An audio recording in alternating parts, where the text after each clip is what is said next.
오늘 본문은 빌립보서 3장에 있는 말씀입니다. 2021년 한 해 우리는 힘든 시간들을 겪고 왔습니다. 우리가 어떤 사진을 함께 볼 때에 그 사진에 어떤 스토리텔링을 부여하는가에 따라서 그 사진은 슬픈 사진이 되기도 하고 기쁜 사진이 되기도 합니다. 여러분, 2021년 한 해는 어떤 한 해였습니까? 오늘 바울을 통해서 우리가 2021년의 의미를 한번 부여해 보겠습니다. 그리고 말씀을 통한 의미를 2021년에 부여했을 때에 우리에게 어떤 가치로 다가오는가 하는 것들을 함께 느껴보도록 하겠습니다. 첫 번째, 바울이 발견한 의미와 가치를 한번 생각을 해보겠습니다. 바울은 원래 가진 것이나 배운 것이 많은 사람이었습니다. 율법에 정통한 유대인이었습니다. 바울의 가치는 그가 가진 것들을 통해서 평가가 되었습니다. 바울은 그의 삶과 사명의 중심을 무엇으로 삼았는가 하면 율법으로 삼았습니다. 그래서 율법을 지키는 삶이 가치 있는 삶이라는 것에 의미를 두었습니다. 그래서 그의 이런 열심이 바로 그리스도인들을 박해하는 결과를 낳았습니다. 육신권을 1번만 빼놓고 나머지는 꺼주세요. 예수 그리스도를 박해하는 결과를 낳은 것이 사도 바울이 가지고 있던 율법 중심의 삶이었습니다. 그런데 주님은 바울에게 십자가의 의미와 그리스도인의 가치에 대해서 알게 하심으로 그의 삶을 이방인의 삶으로 변화시키셨습니다. 그래서 바울은 자기에게 유익이 되는 것들을 모두 그리스도를 위해 해로 여겼고 또한 배설물로 여겼는데 그 이유는 그리스도 예수를 아는 지식이 가장 고상한 것을 알게 되었기 때문이라고 고백했습니다. 또한 율법에 대한 의미와 가치도 새롭게 발견했는데 자신을 의미 있게 만들어주는 그 의라는 것도 사실은 율법에서 난 것이 아니라 오직 그리스도를 믿음으로 주어진 것이라는 것을 바울이 알게 되었습니다. 그러므로 바울의 가치는 그리스도 안에서 그리스도 자녀의 의미를 회복하는 순간 빛나는 하늘의 가치를 갖게 되었다 하는 것입니다. 바울은 그리스도 예수를 통해서 자신의 가치를 알게 되었다는 것입니다. 어떤 의미를 부여했습니까? 그리스도 예수의 자녀, 그 자녀됨을 통해서 자기의 가치를 부여받게 되었다. 율법이 결코 그에게 부여줄 수 없었던 의의 가치를 그리스도 예수를 통해서 갖게 되었다는 것입니다. 여러분, 2021년 한 해 동안 어떤 의미를 여러분 삶에 부여했고 어떤 가치를 발견했는지 한번 생각해 보시기 바랍니다. 두 번째, 이 의미와 가치 있는 것에 대해서 잠깐 생각해 보겠습니다. 오늘 바울의 본문 말씀을 보면은 잃어버린 것들과 얻은 것들에 대한 이야기가 나옵니다. 올 한 해 동안 여러분들은 잃어버린 것들이 있었을 것입니다. 또한 얻은 것들이 있었을 것입니다. 손해를 본 것이 있었고 이익을 본 것이 있었을 것입니다. 나는 다 잃어버렸어. 아니요. 여러분, 다 잃어버리지 않았습니다. 나는 너무 많은 것을 얻었어. 맞습니다. 많은 것을 얻었지만 모두 얻지는 못했습니다. 그런데 오늘 우리가 바울의 고백을 통해서 잃어버린 것과 얻은 것이 어떤 것을 의미하는지를 생각을 해보면 모든 걸 잃어버린 것도 아니고 그렇다고 대부분 많은 것들을 얻은 것이 아니라 사실은 여러분들이 모든 것을 얻었다 하는 것을 알게 될 텐데요.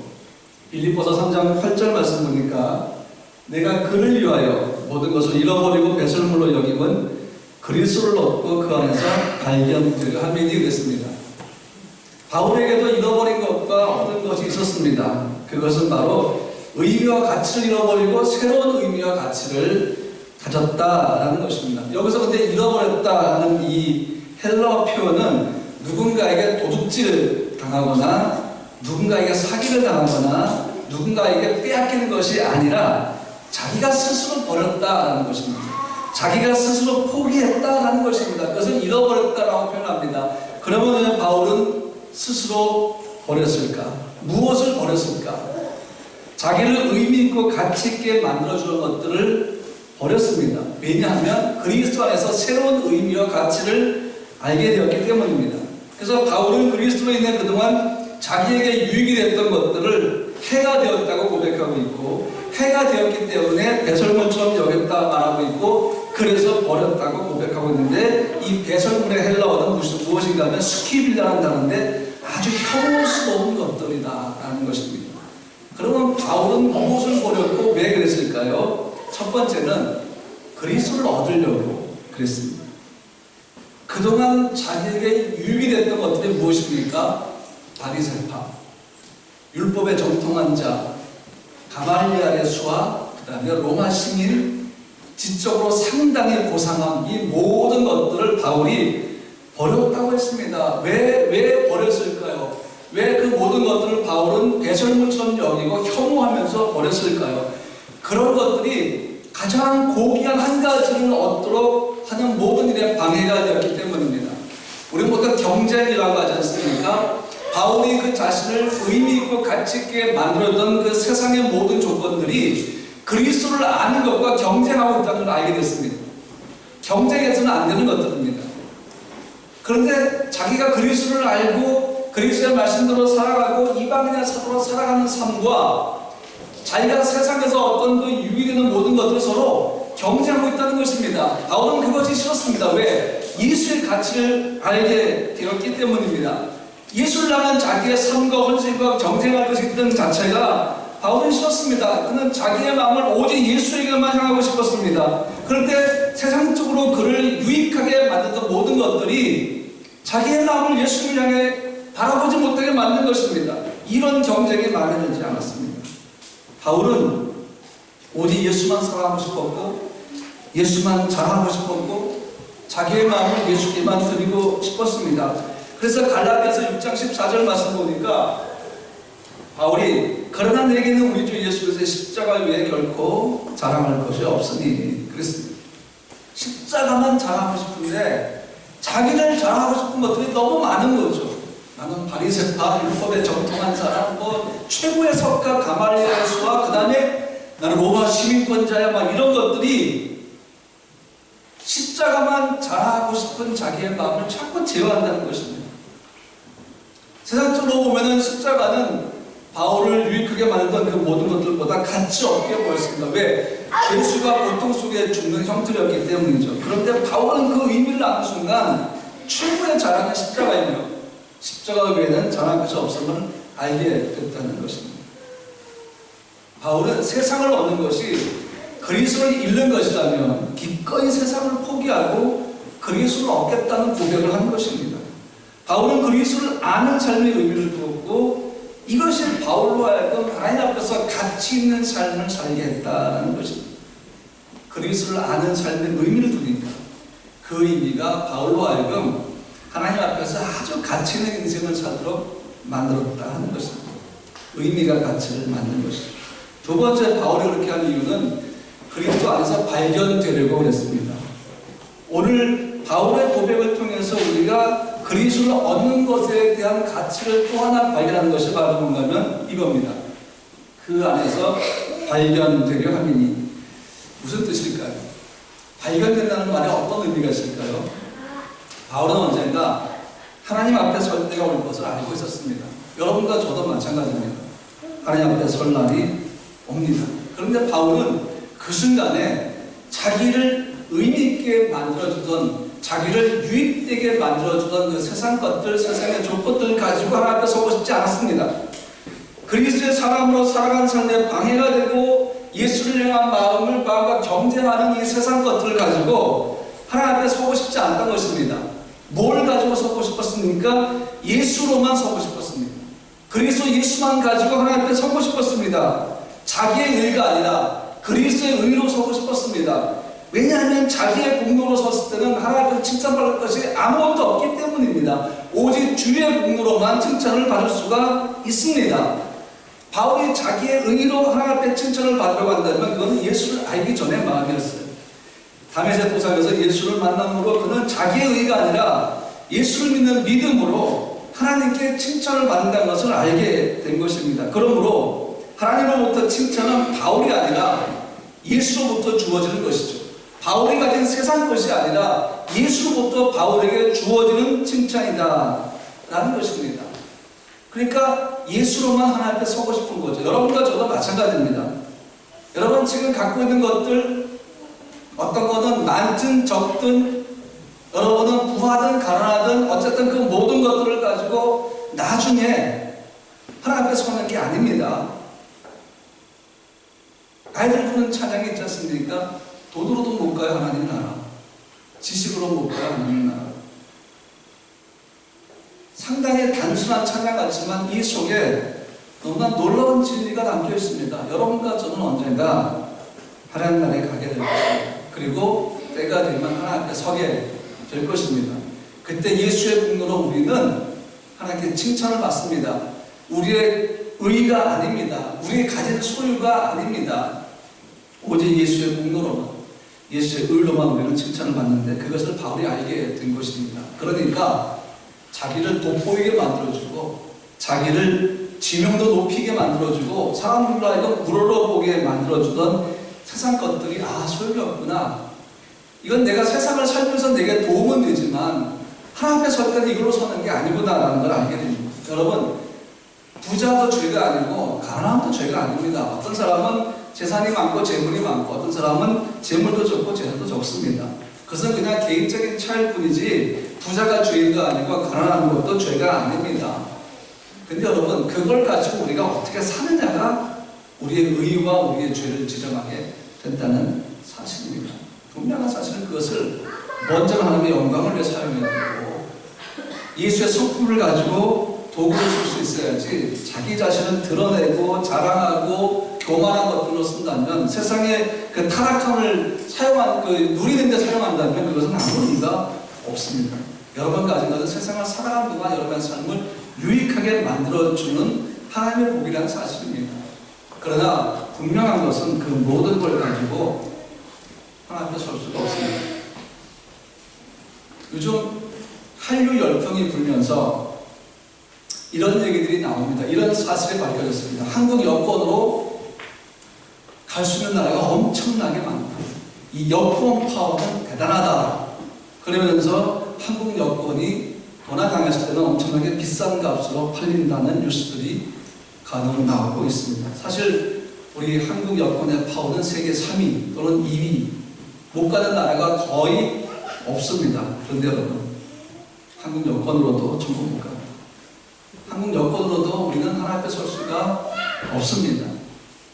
한국인이든 다른 나라 사람이든 간에 하나님 나라에 가는 것은 그것이 아니라 예수로만 가는 것이고 나중에 하나님 앞에 섰을 때는 예수로만 설 수밖에 없다는 사실입니다. 그래서 바울은 이 놀라운 사실을 알게 된 후부터는 자기의 삶과 미래의 삶을 위해서 몸부림치면서 예수로만 살아가려고 그렇게 애를 썼던 것입니다. 그 다음에 세 번째 바울이 그렇게 했던 것은 그리스도와 그의 부활의 능력을 알고 싶어서인데 10절 말씀 보니까 내가 그리스도와 그 부활의 권능과 그 고난의 참여함을 알고자 하여 그의 죽으심을 본받아 그랬습니다. 바울에게 주님은 부활의 주님이었습니다. 지식이나 그런 것이 아니라 그의 삶은 온통 부활의 주님으로 가득했습니다. 그래서 바울은 부활의 능력을 더 알고 싶었습니다. 왜냐하면 그가 전할 복음이 바로 부활의 복음이었기 때문입니다. 그는 이 놀라운 사실을 사람들에게 전하고 싶었습니다. 사망이 끝이 아닙니다. 죽음이 끝이 아닙니다. 주님이 우리를 죽으셨으므로 영원한 생명을 주셨습니다. 그러면서 그 부활의 생명을 전하고 싶었기 때문에 부활에 대해 더 깊이 있게 알고 싶었습니다. 그리고 그의 죽으심을 본받고 싶었습니다. 그러면서 그리스도와 함께 고난을 받는 것이 그리스도와 함께 영화롭게 된다는 이 비밀을 알게 되었습니다. 주와 죽으면 주와 함께 살아가는 것입니다. 그 죽음의 과정을 통해서 우리는 영화롭게 된다는 사실입니다. 그래서 바울은 그리스도로 인한 고난, 그리스도 때문에 받는 고난도 기꺼이 받아들였습니다. 그가 이방인의 사도가 된 이후로 그는 정말 많은 고통의 삶을 살면서도 후회하지 않았습니다. 자기에게 주어진 사도의 삶을 하나님의 선물로 여겼다고 제가 지지난주에 여러분에게 설교를 했습니다. 바울은 이미 그리스도와 함께 십자가에 못 박혀 죽었다고 고백했습니다. 그러므로 그리스도를 위한 고난은 기꺼이 자신의 것이라고 인정을 하는 것이고 그리스도를 위한 고난이 영화로운 멸류관이라는 사실을 이미 바울은 알게 된 것입니다. 그래서 갈라디아 2장 20절에 내가 그리스도와 함께 십자가에 못 박혔다고 고백했고 골로새서 1장 24절 말씀 보니까 나는 이제 너희를 위하여 받는 괴로움을 기뻐하고 그리스도의 남은 고난을 그의 몸된 교회를 위하여 내 육체에 채우더라 라고 고백을 했습니다. 사랑하는 성도 여러분, 그리스도인들이 가진 비밀은 정말 많습니다. 저는 주일마다 이 비밀을 어떻게 다 설명해야 할지를 사실은 늘 고민합니다. 그리스도인의 신비, 부활의 신비, 부활의 능력, 성령의 은사의 신비, 그 외에도 그리스도의 성품의 신비를 비롯해서 우리가 알 수 없는, 그러나 성경이 설명하고 있고 성령께서 가르쳐 주시는 그 놀라운 말씀의 비밀들을 주일마다 전하고 싶은 마음이 너무나 가득합니다. 여러분과 저는 많은 비밀을 가진 존재라는 사실을 꼭 기억하시기 바랍니다. 결론을 말씀드립니다. 우리는 코로나 상황에서 힘든 것이 더 많았을 것이라고 생각을 합니다.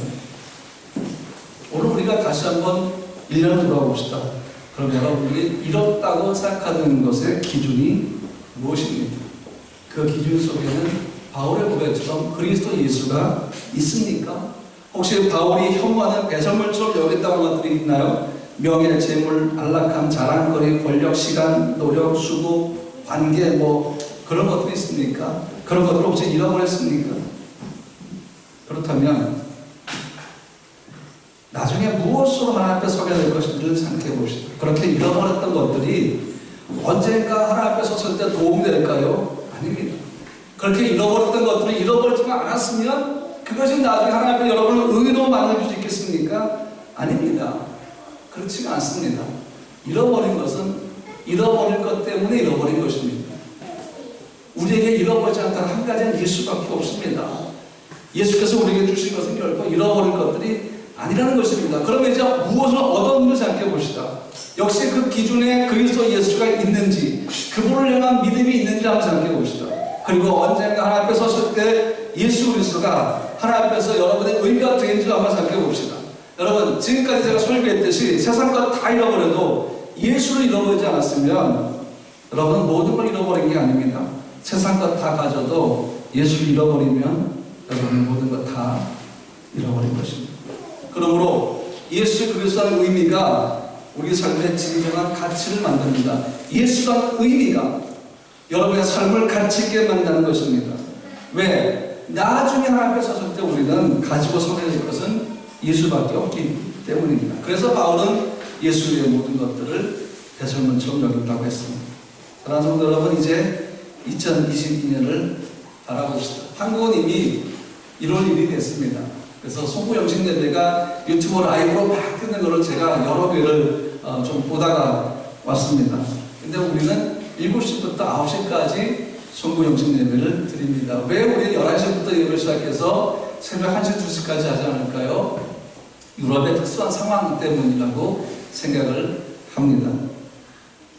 대중교통이 좀 줄어든 시간도 있고 어린아이도 있고 여러 가지 이유들이 있죠. 근데 여러분, 2022년을 한번 돌아보면서 내가 한 해 동안 예수만 알고 멈췄던가? 예수를 소홀히 여기지 말라고 주었던 그 선물 같은 시간들을 내가 예수를 위해 사용했던가? 한번 돌아보고 새롭게 주어진 2022년은 예수로만 살아갑시다. 예수로. 가장 우선은 예수밖에 없습니다. 여러분 삶의 최우선순위는 예수밖에 없습니다. 여러분이 가장 사랑할 분도 예수밖에 없습니다. 여러분 모든 것을 드려야 할 분도 예수밖에 없습니다. 왜? 생명은 그분으로부터 오지 않기 때문입니다. 가장 좋은 것, 가장 선한 것, 가장 아름다운 것은 주님이 주시는 것입니다. 그분이 없으면 우리는 모든 걸 다 잃어버렸다 하는 사실을 기억하시면서 오늘 여러분도 새롭게 2022년 내가 예수만 사랑합니다. 언젠가 하나님 앞에 섰을 때 나는 예수로만 서기 원합니다.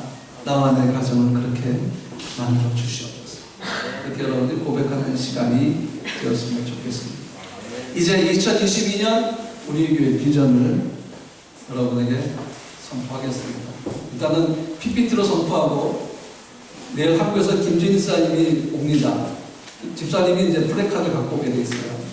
그래서 다음 주부터는 저희가 이 뒤에 새로운 비전을 걸고 우리가 하나님을 얘기하게 되는데, 2022 비전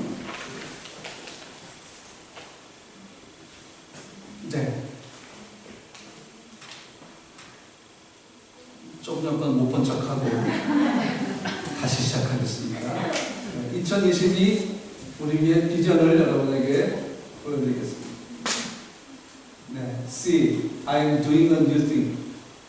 보라, 내가 새 일을 행하리라. 이건 영어 제목이고요. 한국은 하나님의 행하시는 새로운 일. 저는 이미 2달 전에 이 말씀을 받았습니다. 그때 금요기도였죠. 뜨겁게 기도하는데 성령이 제게 이 말씀을 주셨습니다. 뭘 원하니? 말씀입니다. 너 뭘 원하니? 너 교회와 성도들에게 무엇을 원하니? 내가 뭘 어떻게 해주기를 원하니? 라고 물으셨습니다. 그러면서 이 말씀 중 주님 새로운 일 행해 주세요. 어떤 일입니까? 주님 광야의 길을 내주세요. 사막의 강을 내주세요. 왜? 코로나 상황 속에서 다 사막 같았습니다. 다 광야 같았습니다. 고통스러웠습니다. 힘들었습니다. 하나님 이제는 2년이나 지났으니까 새해에는 뭔가 일으켜주세요. 하나님의 능력 경험하게 해주세요. 하나님의 놀라운 걸 원더풀 띵을 우리가 경험하게 해주세요. 제가 영어상 찾아보니까 제 영어 발음이 안 좋았지만 원더풀 띵, 마블러스 띵 이렇게 돼 있더라고요. 그래서 그걸 제가 제목으로 정하려다가 아니 이건 아니야. 왜냐하면 전체적인 문맥을 살펴봐야 돼. 그리고 이 말씀을 선택합니다. 하나님 이거 행해 주세요. 이번 주부터 제가 이 말씀 가지고 설교하고 특별 새벽 예배를 인도하게 됩니다. 이거 보게 해주십시오. 주님 새일 광야의 길을 열고 사막 걷는 것 말씀만이 아니라 실제가 되게 해주십시오. 광야 같은 우리 성도의 삶에 길이 나는 걸 경험하게 해주십시오.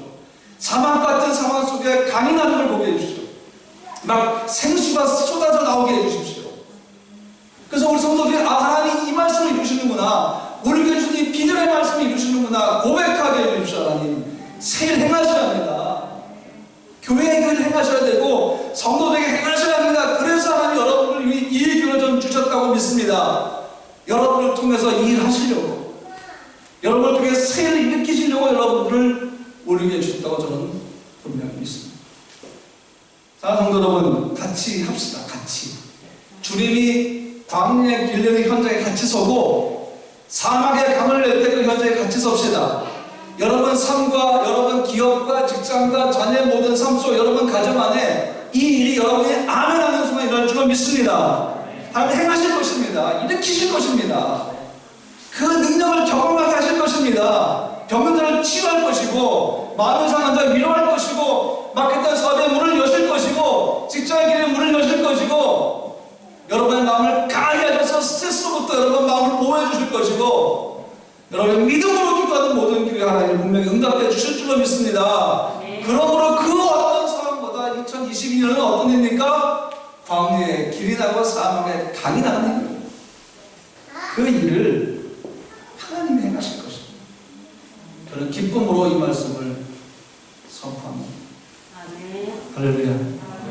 이제 이 시간 우리가 이 비전을 기억하면서 그 기도는 하늘을 돌아보는 회개합시다. 하늘을 돌아보는 회개.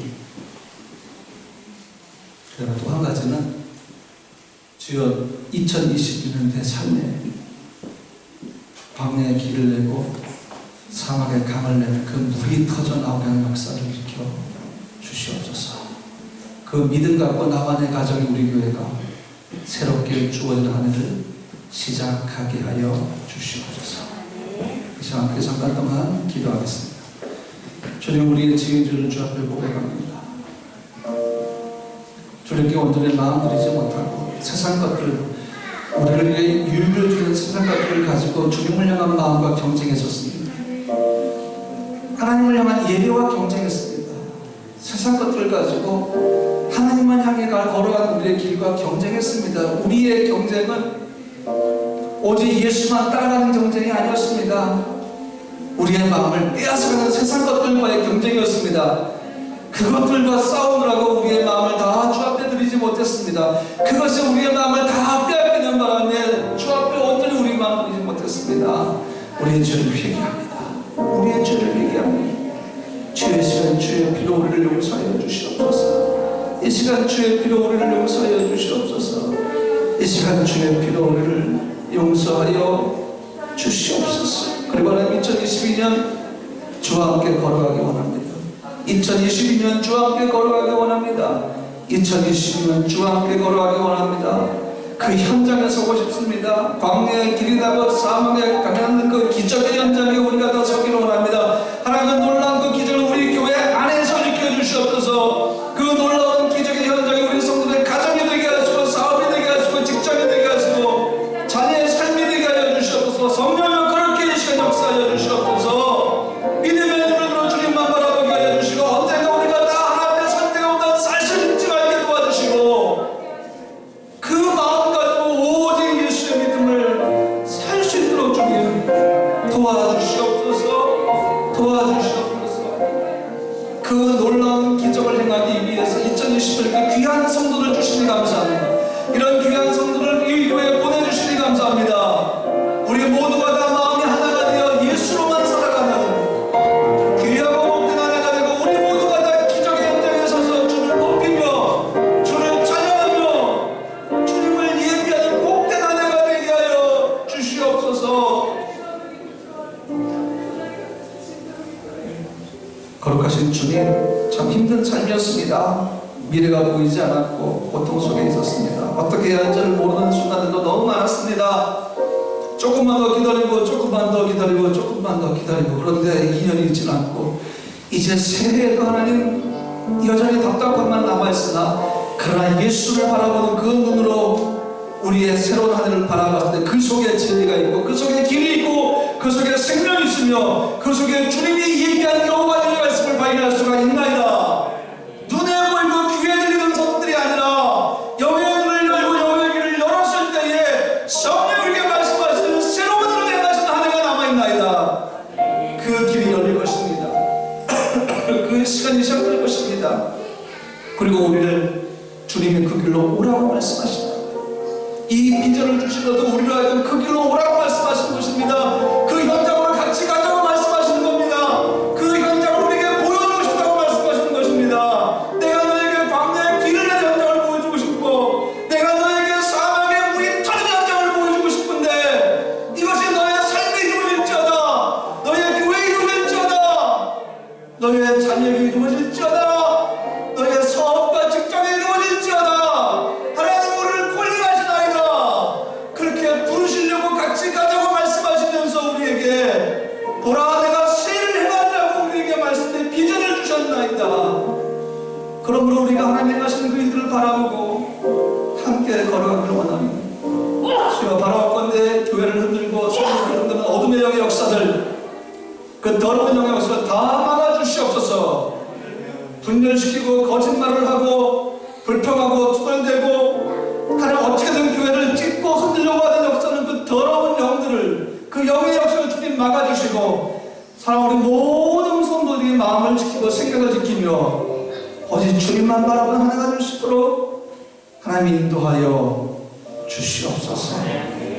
주님께 진정으로 우리가 감사의 마음으로 정말 주님을 찬양하며 예수님의 이름으로 기도합니다. 아멘.